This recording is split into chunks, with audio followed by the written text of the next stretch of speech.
I'm attempting to create a new world record. The longest time in which one has written a short story every day. Why am I doing this? Don't ask me. Anyway, hope you enjoyed today's instalment. 35. Madness. When I had finally clawed my way out of my dreams, I was beset with a feeling of similar blackness. The sweat clung to the dip on my chest, lit by a sodium lamp, so that the small beads of liquid were accentuated against the peach background of my skin. My chest rose and fell, sharply, frequently, expanding and contracting like some feverish bulbous wart that swelled and shrank as it threatened to explode. I had two shadows, one that fell in the opposite direction to the light beating against my face. The other hovered at the end of my bed. The panic wriggling around in my heart didn't dare falter. My lungs were still starved of oxygen, desperately struggling to fill the void in my alveoli. The room around me was dark, the very archetype of a shadow, so deep and black that I could only barely make out my twin shadows. My bed was in a horrible, jumbled mess. The covers were lopsided, unmade, and wet with sweat. I flung them off of myself, and lifted myself from the sturdy backbone of my resting place. The cold nipped at me, except from the inside out, like little creatures of ice were attempting to burrow through my skin and out into the darkness of the callous world beyond my body. Yes, that clammy, silent darkness, the same darkness that seemed to stare back at me. Yes, I could feel its eyes, just as prey can feel the gaze of a predator. A horrible, pressing feeling that slammed into me as I walked. And as I walked, the perpendicular shadows followed me like a tail. And as I walked, I swayed from side to side, my mind turning to sludge beneath the gaze of the darkness. Alongside those icy fiends beneath my skin, fiends of weakness clawed at my flesh also.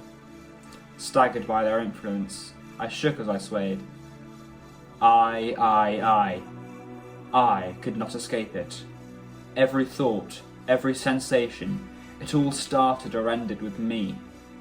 I was stuck inside of my body, stuck inside my mind, shackled to my existence like a bird enveloped by a glacial cage.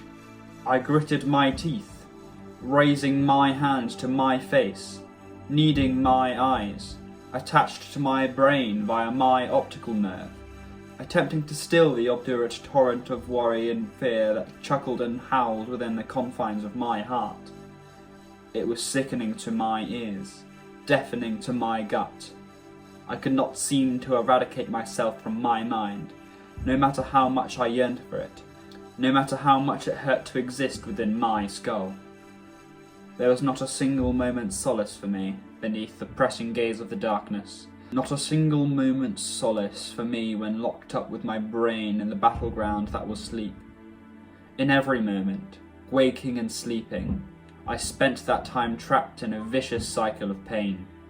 Because my mind tumbled around in circles, churning and swirling and shifting like a storm-battered coastline.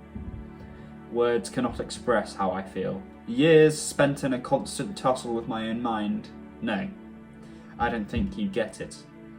I think that you're wondering what I'm blabbering on about, and I think you'd be perfectly reasonable in not understanding. I think you'd be much better off that way. I collapsed to my knees, not 10 paces from my bed, clutching at my straw-like hair and tugging strands free.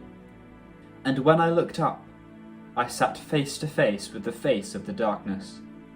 It was the very picture of shadow, the very picture of the malice hidden within my madness. I could not even dare to attempt a description of it. But I will tell you this. It truly did feel like an omnipotent force. It felt, to me, like I was looking upon the spawn of God. It felt, to me, like I was looking upon that second shadow once again, the shadow that had now dared show me its face. Whatever you'd like to call my curse. Insomnia, insanity, inflammation of the brain. I could see it, fully, in its broken, shattered, eternal glee.